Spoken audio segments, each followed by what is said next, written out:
Hey gang, Ronan here. Welcome on back to the Cade. It's Saturday. That means only one thing. It's Sports Saturday.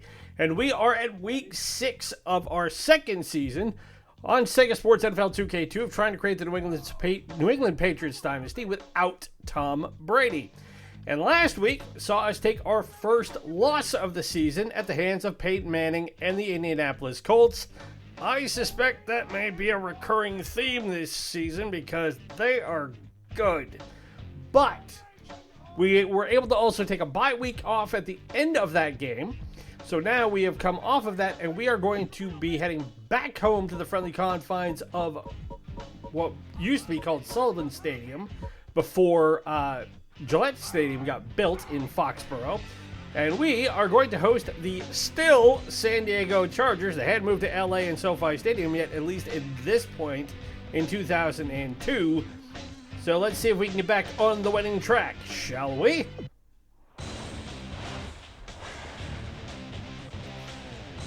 So your 2002 San Diego Chargers, it was the first season of Marty Ball under Hall of Fame head coach Marty Schottenheimer. Sadly, the late Marty Schottenheimer. As I recall, he passed away a year or two ago. And it was a transitional year to be sure for the Chargers, at least not geographically. While they still had Drew Brees on the team at quarterback and also had Doug Flutie as a backup, this was the last season for two of their best defensive players of all time.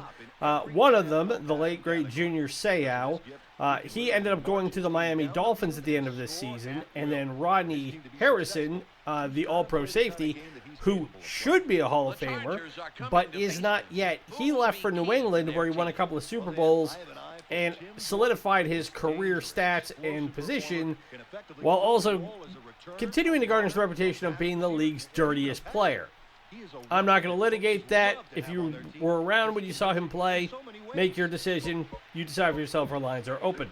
But the Chargers in 2002 also had LaDainian Tomlinson on this team, future Hall of Famer as well. The issue that they had was they did not have a great receiving corps.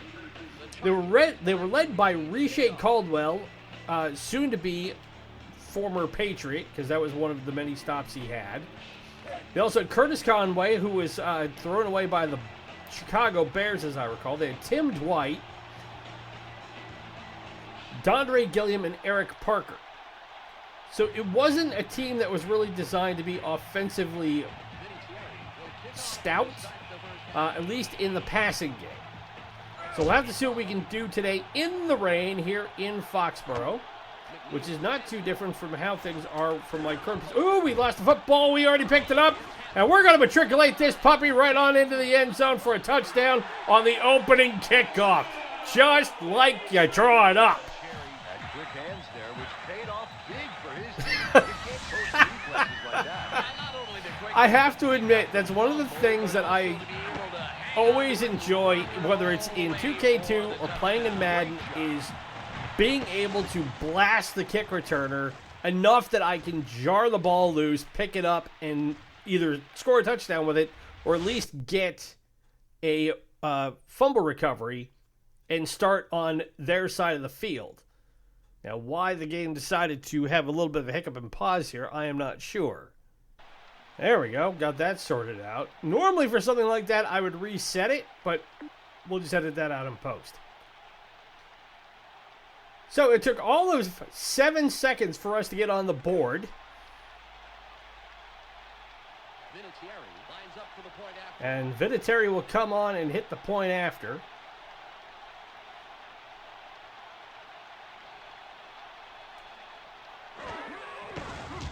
And just like that, we're up 7-0.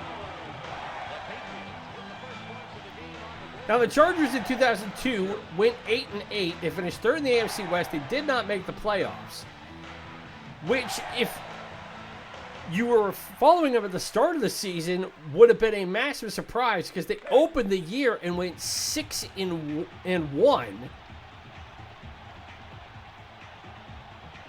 So we'll get this kick away.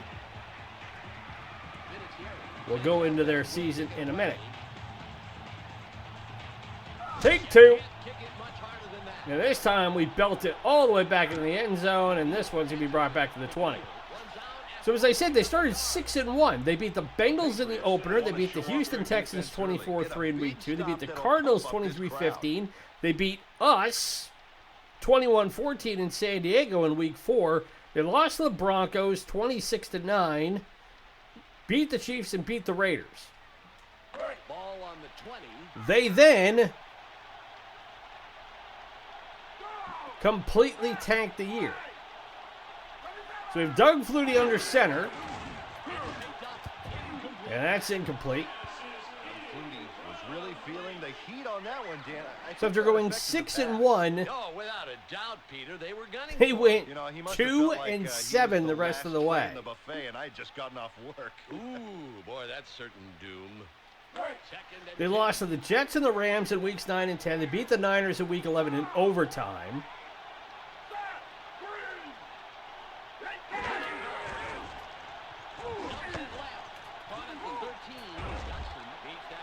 So it'll be 3rd and 10. They lost to the Dolphins 30-3 in week 12. They beat the Broncos in overtime. And then lost to the Raiders, Bills, Chiefs, and Seahawks in the last 4 games. So you could make the argument that had they not been able to really squeeze out those 2 wins in weeks 11 and 13, they would have posted a bagel the rest of the way after going 6-1 to open the year.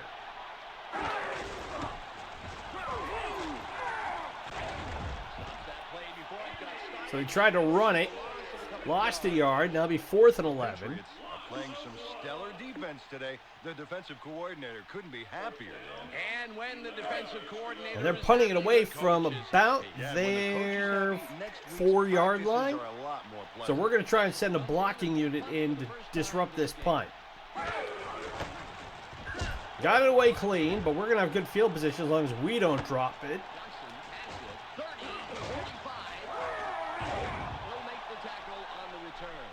And it'll be 1st and 10 for New England. Starting point for this drive. The special teams gave them decent field On San Diego's side of the field at the 47-yard line. So Drew Bledsoe and company will take over for the first time today on downs. And let's see what we can do. We were 2 yards short off of an impromptu Hail Mary from tying the game last week against the Colts in Indianapolis.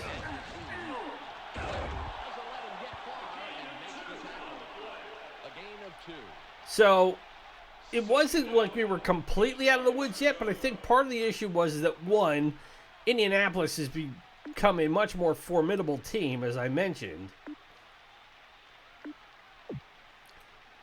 And 2, we just weren't able to consistently execute on both sides of the ball. And when you have to worry about Peyton Manning, what actually really did us in more than anything was Edgerrin James. He had a big-time week last week. And that was incomplete. I was looking for Troy Brown, and Rodney Harrison stepped right in front of that. I'm lucky he didn't pick that off. Drew Bledsoe is living on the razor's edge there, Dan. I think it was ill-advised to throw into double coverage like that. You think? Astute observation there, genius.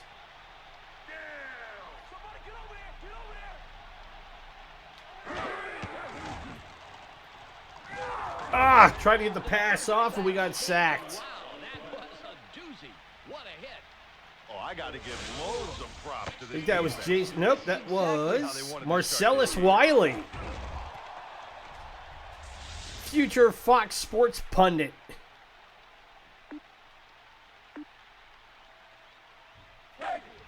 So now we're going to have to punt it away after that went south.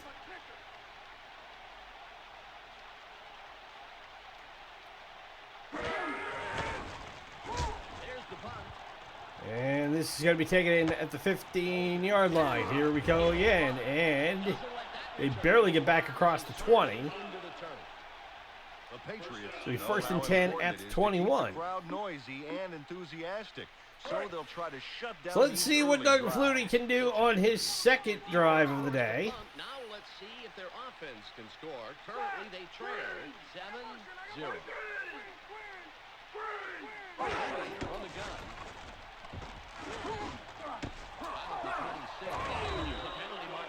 We got a penalty. We'll see who it's on.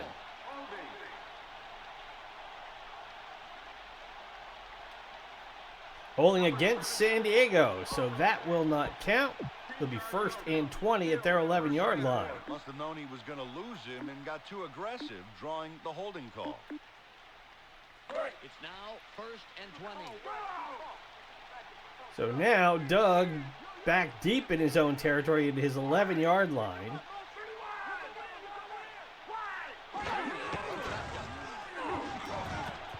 And threw that into heavy traffic and got knocked down. Ty Law there on the coverage. Throw an interception there. I mean, there were 3 guys out It would have there. been nice to get the pick. No sense to me either, Peter. There must have been some other receiver in better shape to throw to. Yeah, I don't know how he even saw his receiver. All at the 11-yard line. See, you make a crack like that, and that's when people inevitably point out that Doug Flutie would have had that issue anyway because he's 5'7" 3/4. But I think that is going to be a false start. Hey, it's a false start against somebody who isn't Damian Woody for our team. I am so happy now I could poo.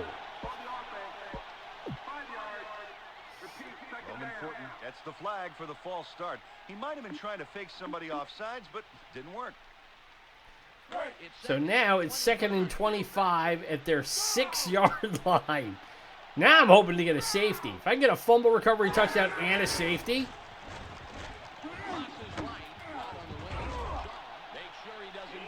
2 for 4 for a whopping 1 yard for the ageless wonder Doug Flutie. Now, if you did not tune in for Season 1, as much as I am throwing mild jabs at Doug Flutie, I have to admit that growing up in New England in the early 1980s when he won the Heisman Trophy for Boston College, he was easily one of my favorite football players of all time. Even when he went up to Canada and won 3 Grey Cups and then came back and had the Flutie Renaissance with Buffalo and then ultimately with San Diego before ending his career with the New England Patriots and the last drop kick executed since, I believe, World War II. People forget that was his very, very last play in the NFL was doing that drop kick for the Patriots. It was an extra point. But it counts. It's in the rules. That's what football was before football. And we got another penalty. Let's see who it's on. This is probably going to come back against us. Yep, that'll be 15 yards from the spot of the foul. So we are just at midfield again. Their coach looks ready to explode down there. Didn't need that penalty. So got a minute 43 to go in the first quarter. Still up 7-0. We got to get our offense moving.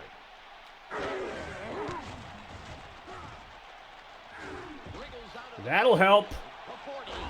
Try to cut back inside, but we got the first down and quite a bit more. We're down inside the 35. So solid 15-yard gain.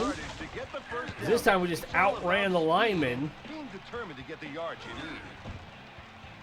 Avoided that tackle and was able to get upfield.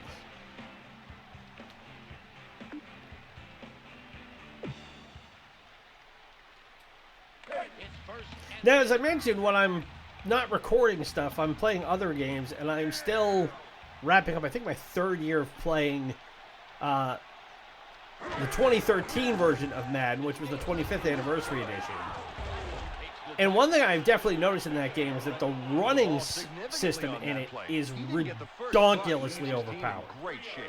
To the point where, like with J.R. Redmond, who did not have an outstanding career in real life with the Patriots or anybody else, I have Stephen Ridley as my running back du jour on Madden. And in a 16-game season, and I kid you not, I had him post a 3,000-yard season on Madden. That's how you know something is ridiculously OP. If you can post something that ridiculous, And he finds Troy Brown inside the 5 down to the 2, and that'll end the first quarter. But we are knocking on the door of 6 more points. So, 15 minutes in the books, 45 still to go. Not really, but you get what I mean. And we're up 7-0. It's the end of the first quarter. The Patriots currently enjoying a small advantage. 7-0. Ball at the 1-yard line. And I have to admit, that's one of the things that I find amusing about playing any sports games, especially games like Madden, is that what can you do to break it?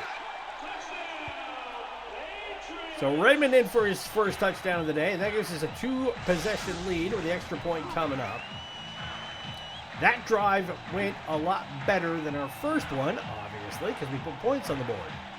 But in terms of execution, it's nice to be able to have the run game starting to work a bit more, and we were able to complete a couple of passes.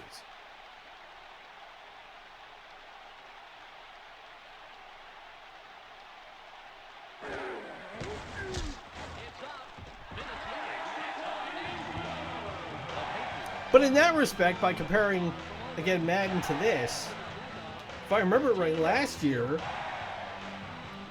Jared Redmond had obviously he had a fantastic season because he helped us win the Super Bowl. And he was the offensive bell cow by a long way.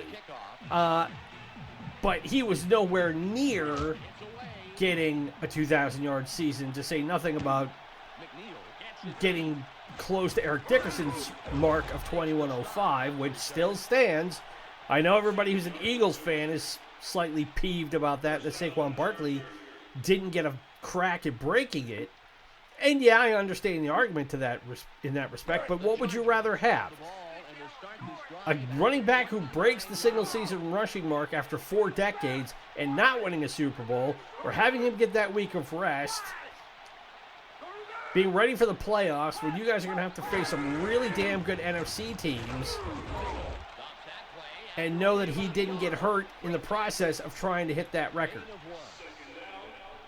So I understand what Nick Sirianni and the Eagles brass were doing in trying to make sure that their team is structurally sound as possible, especially when you take a look at a team like, the Lions.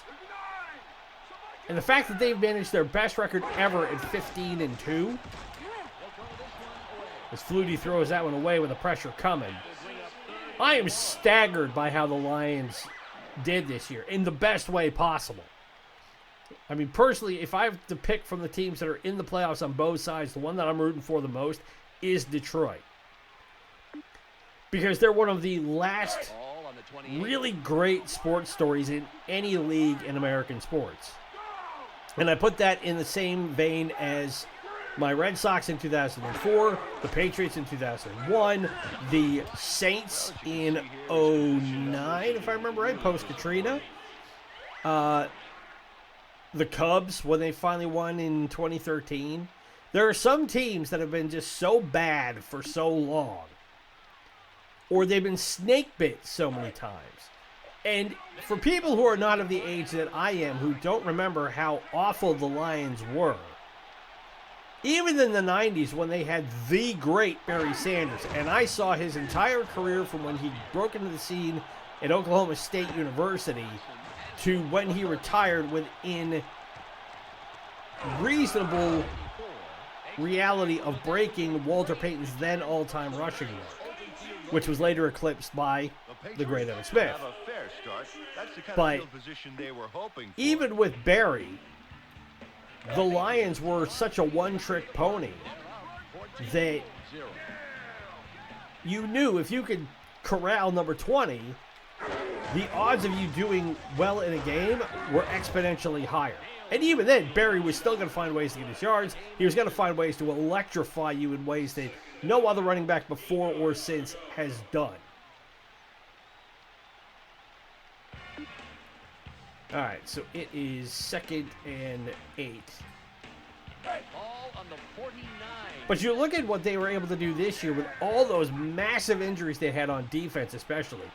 Hutchinson gone, Anzalone gone, their defensive backs decimated, everybody, and that they still kept winning.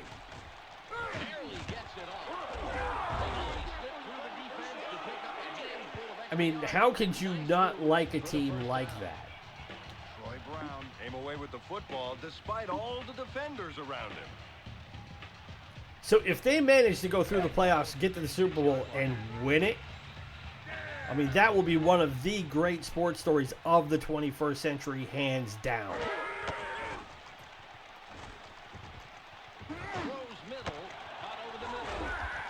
We find our rookie Lucas, and he's got his first down, and we're in the red zone again. And fortunately, this time, Drew had all day to throw it, which was great because they hit the wrong button. The problem with having the L button on a Dreamcast controller is it doesn't really give you the idea if it's the trigger button or the shoulder button. And my reflexes always hit the shoulder button first and then hit the trigger second. And that was why having good offensive line coverage comes in real handy. And is he in? No, we're down at the 1 foot line. J.R. Redmond covered a lot of ground on that play. That's a great run. And that gives them the first down.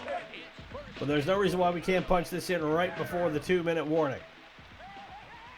In fact, I'm going to let the clock run down here just enough. Although that is one thing that does bug me about pretty much every football game, is that the goal line is so seemingly impenetrable. And we get in right at the 2-minute warning. We don't even get a replay of it. But I've had this happen in Madden in multiple variations of it. That you get right down to the goal line, and the rule in the NFL is that all you need is the football to break the plane of the goal line. So what that means is, if the ball lands on any part of the goal line before your knee touches the ground, or your elbow, that counts as a touchdown because it breaks the plane. But they've never really been able to accurately put that into pretty much any NFL game I have ever played. And I don't have this problem when I play college football. And I do play college football games roughly as often as I play NFL games. And going back and watching the Madden documentary on Amazon Prime, which if you haven't watched it, I would recommend it. If for nothing else, then it's a really good examination of video game history and what EA got right and also what they got horribly wrong. And I'll give them credit. They did put parts in there. Oh, we got another fumble. And we're going to take this one back. Are you kidding me? Wow. Big for his team. You can't coach reflexes like that. Yeah, not only the greatness to pick up the fumble, but also to be able Whoever that kick returner is, if he's not benched, he ought to be.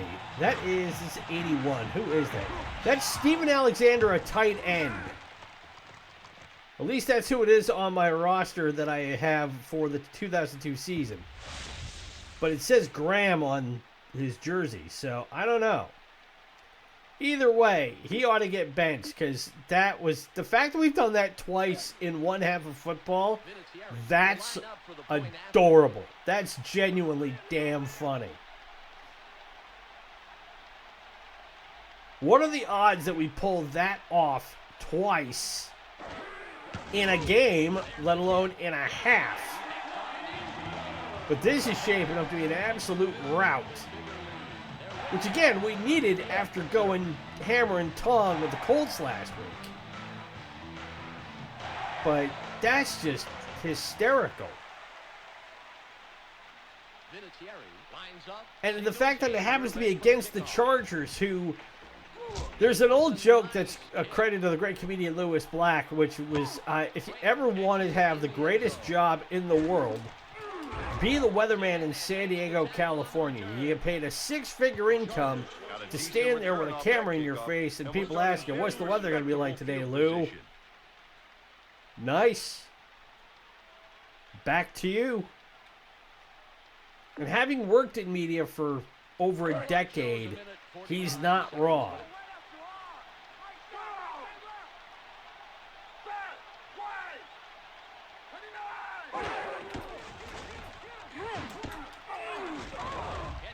So you have to pass away. They only picked up 2.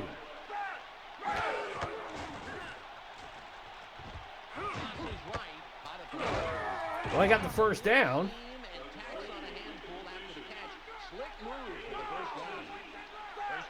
And that's Flutie's thing, the fact that he can still scramble even though he is, at that point, I think by this season, I think he was 37, almost 38. He'll be holding again against the Chargers.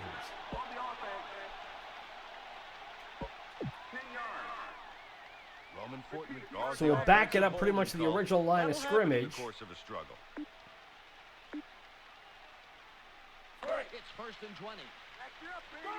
I'd love to get a fumble or get a pick. I mean, we've already got 2 fumbles. I don't want to get greedy.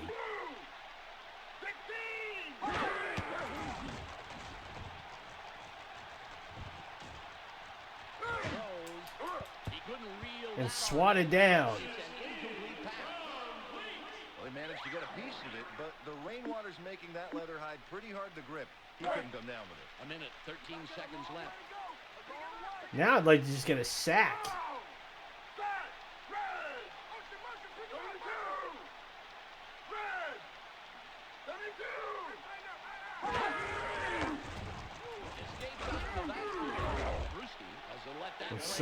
So they're not using LaDainian Tomlinson for some reason.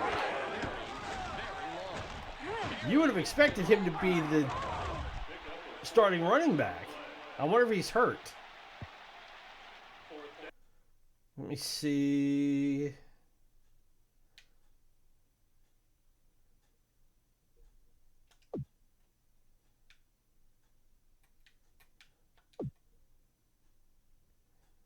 Yeah, it's not going to let me see what they have on their team.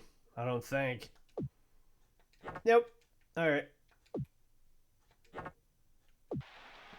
Worth a shot to look at it while I had a second.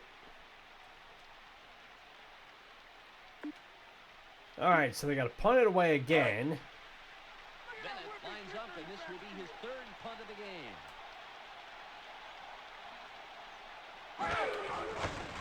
game. Darren Bennett, the punter. And we're going to take it to our 20. Here we go. Break 1 tackle. Held on to the ball, though. We're not fumbling it, which is the important thing. The Patriots should stick with the running game. But we are used to playing with a slightly soggy pigskin. So we got 48 seconds to go in the half. We're going to get the ball to start the second half. So we don't necessarily have to go too crazy.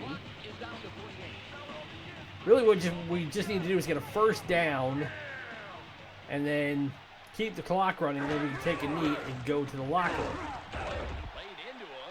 But Redmond's got 9 carries, 54 yards. That is an airtight defense, Dan. They're not letting a wishful thought get past the line of scrimmage. I think they're even driving them back a bit, Peter. That is great D. Yeah, you know, it's moments like this that test your resolve. Will this offense rise to the challenge or oh, Redmond got loose. Still running. And he's across midfield into San Diego territory. We're going to call a timeout here. I wasn't expecting him to pull that off. Because now we've got a potential scoring opportunity here for at least a field goal if we're lucky.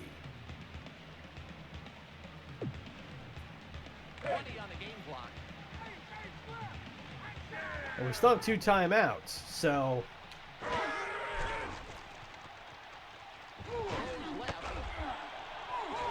we get it away to Troy Brown, and he's got it. So we'll take another timeout here. And we got enough time for one more play. And if that doesn't work, we can go for an extra, or a field goal. I can say an extra point. I mean, if we score, we can go for an extra point, but let's not put the cart before the horse, shall we?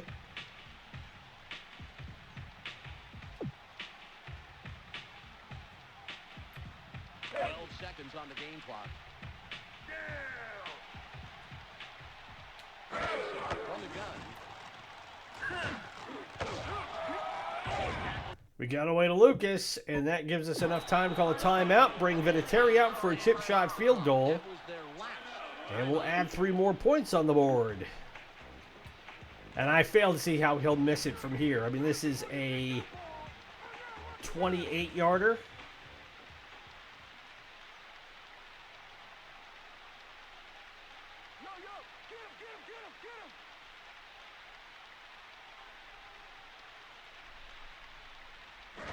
right down Broadway. So 4 seconds to go in the half, and we made it 31-0. Gives his team 3 points with a nice short kick there. Now, it's all about staying cool when you're a kicker. Although he can make the sound you will hear is my head exploding into hysterical laughter if 31-0. Vinatieri is they fumble it on this return and we bring him for a touchdown. It's happened twice already. If he brings it out of the end zone, and here he comes. No, he did not. Okay. All right, we go to the locker room comfortably ahead. It's easy to say we have dominated on both sides of the ball. We've held them to 20 passing yards, 4 rushing yards. And we've had nearly double the possession time. And we're going to get the ball to start the second half. So, as a morale booster, it can't get much better than this through one half of football. Richie is ready for the second half kickoff. This is returnable. Gets the kick away. We will take it at our 6. Kevin Falk's got to bring it back. Here he comes. Got away from 1 tackle, but not 2. But not a terrible return. We're up past the 25. Their best moments At the today. 27. Ball on the ground. They should continue with that game plan. Ball at the 27-yard line. And JR with that big run before halftime has got to be fairly close to 100 yards. So I want to get him that. Wiggles out of the backfield. The 30. Still on his feet. Breaks another tackle and he's up at midfield. And speaking of, he's right over 100 yards today at 101. Going down. I will gladly accept that, as I'm sure he will. So 1st and 10, right at nearest, makes no difference, midfield. Break 1 tackle, but now he's at 104 yards. To get him the football and let him go to work. Second down, 7 yards to go. It's second and about 7 yards. So 2nd and 7, let's see what we can do here. 3-man rush. We got away, but I think Drew got hurt. Oh, Drew got hurt. We'll get a full report. That's not good. He got hit as he threw it. The pass is incomplete. Well, and I was thinking of bringing the scrubs in for the 4th quarter anyway, And about 7. which is something I usually do. If it's going to be looking like we've got it locked up, and there's Damian Woody, was right on time with his patented false start. But I do that when I play Madden, is that I will bring the scrubs in. If I'm up quite comfortably on an opponent, I will call off the dogs and bring in the 2nd and 3rd string guys to get some general reps. But if Drew's going to be hurt, that's not a good sign. It's picked up. Throws middle. Gets it to Lucas. 1st down. Damon Heward, University of Washington product. Didn't have a great career. He was pretty much a career backup You got that right, Peter. quarterback. They were more than ready for it, and they were able to buy time for their general behind the lines. Ball on the 37.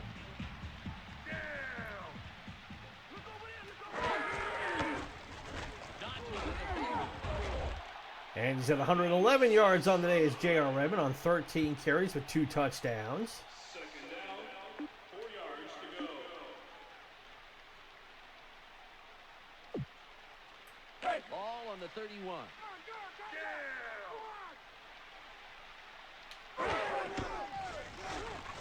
Barely gets it off. Gets it away to Johnson. Bledsoe out for 3 plays with a bruised hip. Okay, well, all things considered, that could have been much, much worse. I can accept the fact that he's going to miss a series or 2. And like I said, if we score here, I will likely just keep Heward in for the rest of the game.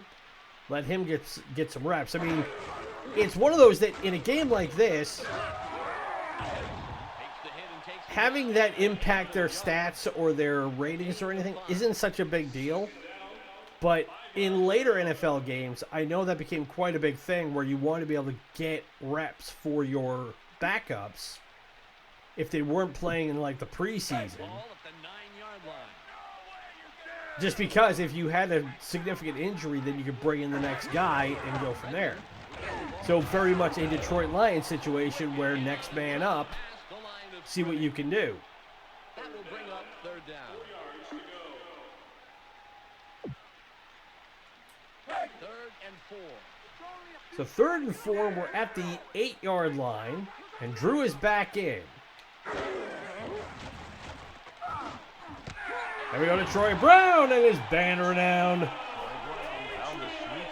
So we get our first touchdown through the air today, and now the route is definitely on at 37-0.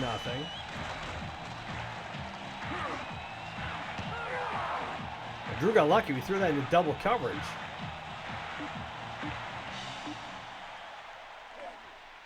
Will Vinatieri come on for the extra point? Vinatieri lines up for the point after. We got just under 2 minutes to go in the third.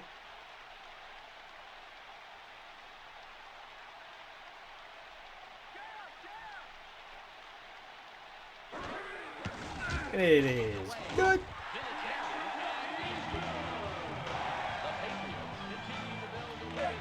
So 9 plays, 73 yards in 3 minutes. Capped by the 8-yard touchdown to Troy Brown.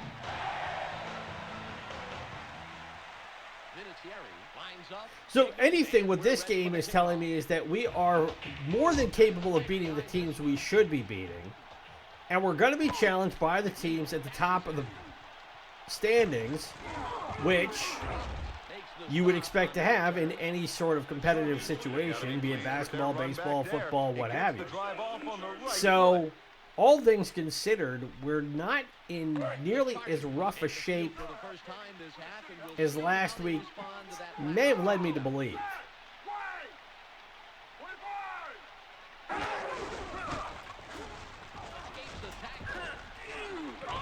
Sarawanga picks up the first down. Or no, that's LaDainian.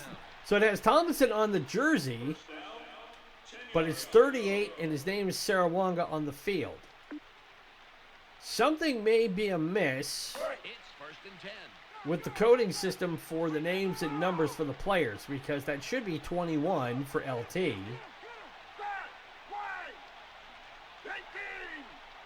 And he's not quite that big. I mean, LaDainian Tomlinson was not necessarily a small guy. He wasn't like Darren Sproles, the human pinball, but he wasn't a fullback either. Cough up a lane pass. He's lucky there was no defenders around. Ball at the 32-yard line. But you also have to remember that in 2002, with how the Chargers were constituted and how, again, they dropped off so badly under first-year coach Monty Schottenheimer, it did take a while for the offense to come together and for LaDainian Tomlinson to become LaDainian Tomlinson. When he did, the proof is there for all to see. I mean, he was a great running back. Hall of Famer.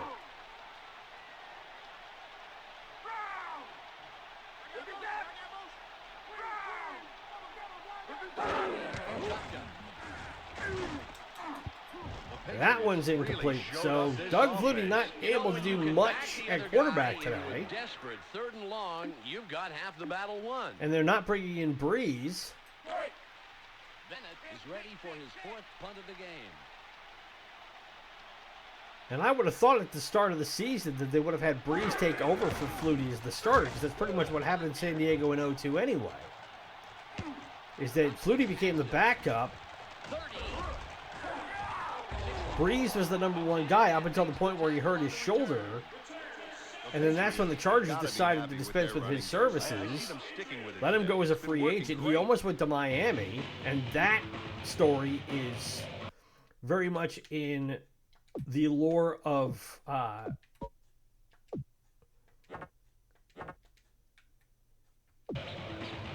the great what-ifs in NFL history. Of if he had gone to Miami and then head coach Nick Saban, would he have put together the numbers that he ended up going on to put up in New Orleans, helping the Saints again win their Super Bowl? As you can see here, Jeez, Gerald Redmond's having a day. 127 yards. Could he have led Miami to a Super Bowl? And if he had, would Saban have stayed in the NFL, or would he have gone back to college with the Alabama Crimson Tide? And Lucas took a hit there, but held on to the ball. First down.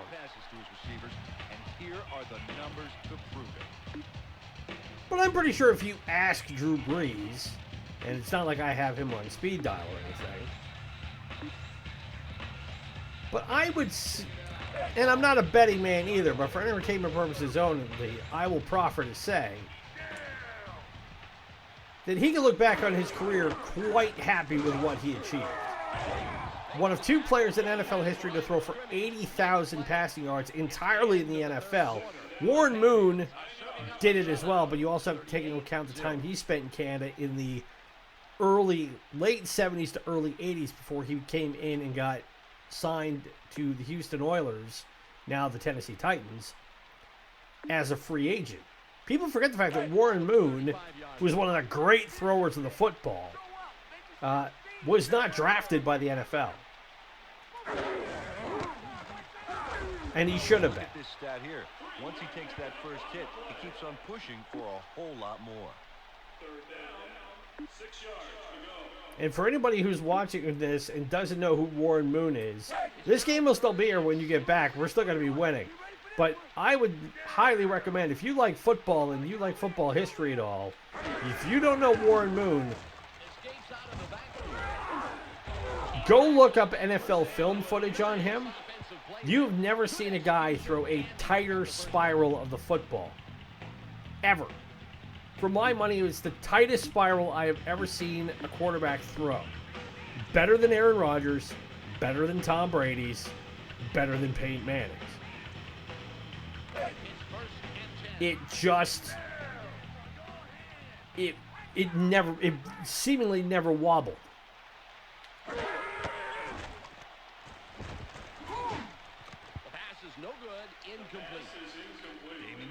Had no choice but to throw that one away, Dan. I agree, Peter. He was groceries there. Sacked? That's right. Oh, Sacked. yeah. Second and 10. All right, let's see if we can put 6 more points on the board here. It's upfield. Makes the hit. It's 3rd and 2. I mean, JR is having his way with the Chargers at this Just need to point. clean their plate on 3rd down. I knew the food references would be here somewhere. It's 3rd and 2. We are perfect in the red zone. If anything, if we don't get it done here, we can always settle for the field goal. Still on his feet and rumbling ahead down near the 5. D-line hasn't played as a unit. It's just a bunch of individuals. That's just not going to work in a team game like the NFL.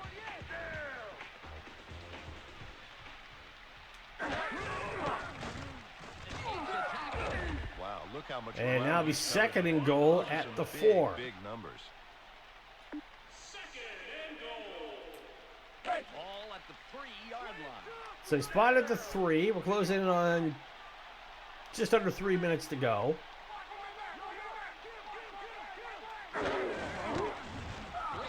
And we go to Edwards, and we'll let the fullback take it in for 6 more. Takes it in for the touchdown. He was close enough that he just needed the right hole. Spent all day doing the heavy lifting and blocking for J.R. Redmond. Let's give him the ball and get some points on it.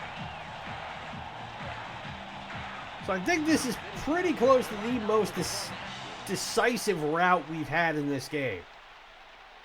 I think we only got over 30 points once so far, and now we've posted a 40 burger. There's the kick.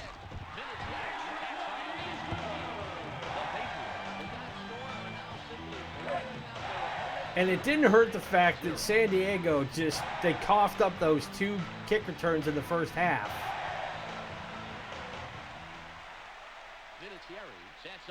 And we just had to be so situationally brilliant and perfectly placed to scoop up both balls and waltz into the end zone.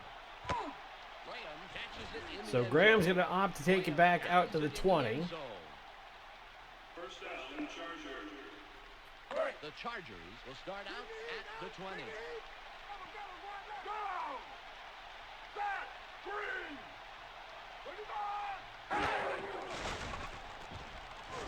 Barely gets it off. And was looking for Jones and couldn't hold on to it, incomplete. Credit's got to go to the DBs who are playing some of the best football they've ever played. Well, it makes it easy when the receivers can't catch. And then, like I said, that was the problem we had. The Chargers were dealing with for this whole season. They didn't have great receivers. That is on full display here today. It's caught in the backfield. Tried the screen, only gained a yard. Great tackle. 3rd and long coming up. 3rd down, 9 yards to go. Ball at the 21-yard line. So empty backfield. This offensive line has not been doing Flutie much favors either because we've forced him out of the pocket so many times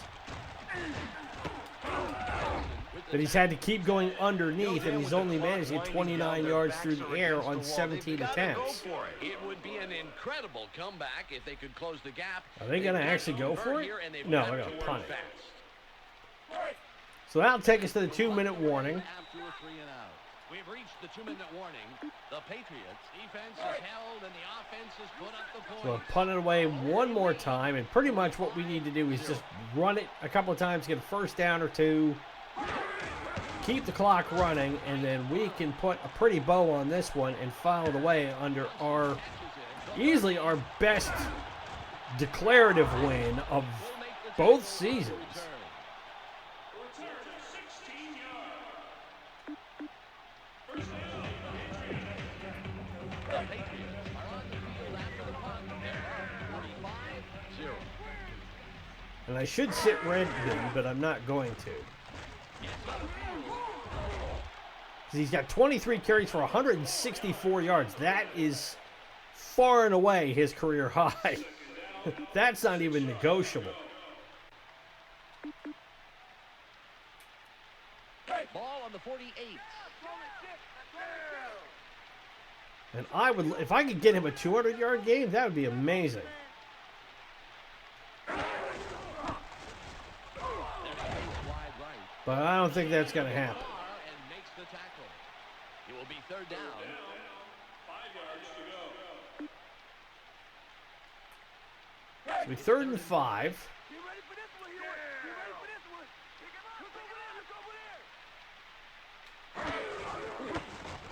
Dodges a defender.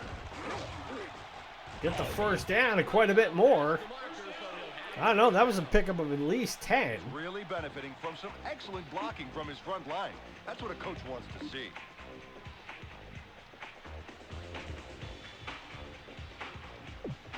I should run one pass play just to be able to give him a rest. Although he does look like he's fairly rested up now. Barely gets it off. Incomplete. All right, 30 seconds on the clock, so now we can just run it one more time. Tossing it away looked like the smart choice to me. Yeah, I definitely think they would have popped him for the sack otherwise. 30 seconds on the clock. Well, look right here. They've been giving 26 carries, 180 yards today. 3rd down, 8 yards to go. See if we can get him a little bit more with 10 seconds to go.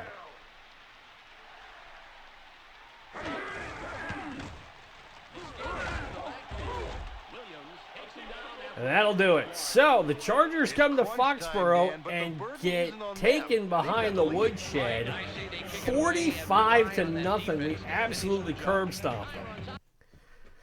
So what did Redmond finish up with? 27 rushes, 184 yards, 2 touchdowns. That is a way to earn your dinner.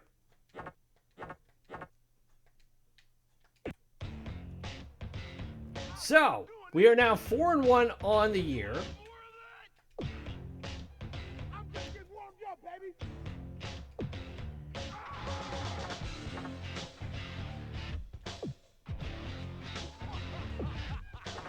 And what I want to see is, I want to see the standings. So we're 4-1, so we are currently tied with the Buccaneers, Eagles, and Ravens. We've got the Rams and the Jaguars ahead of us. Doesn't surprise me that the Rams are doing pretty well. The Saints, who we played in the Super Bowl last year, are 3-2. We've got the Colts, Cardinals, Panthers, Dolphins, and Raiders all at 4-2. The Chargers fall to 3-2. So they were a 3-1 team coming into this week. They sure as hell didn't play like a 3-1 team by any stretch. I expected them to be a lot further down here with the Falcons, Bengals, Jets, Packers down at least the bottom quarter, if not the lower third. So the question is now, who do we play next week?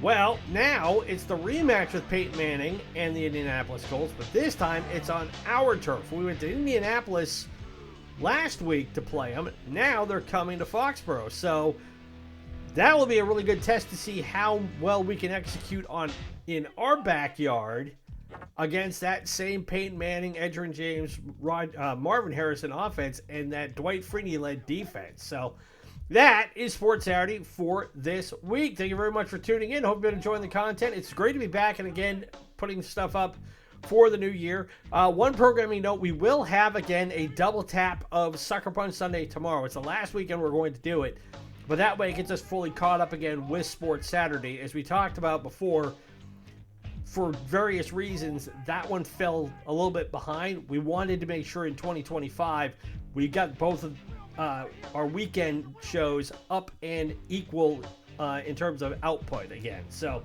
also be sure to tune in for our ongoing playthrough of Super Robot Wars Alpha Gaiden for the Sony PlayStation 1.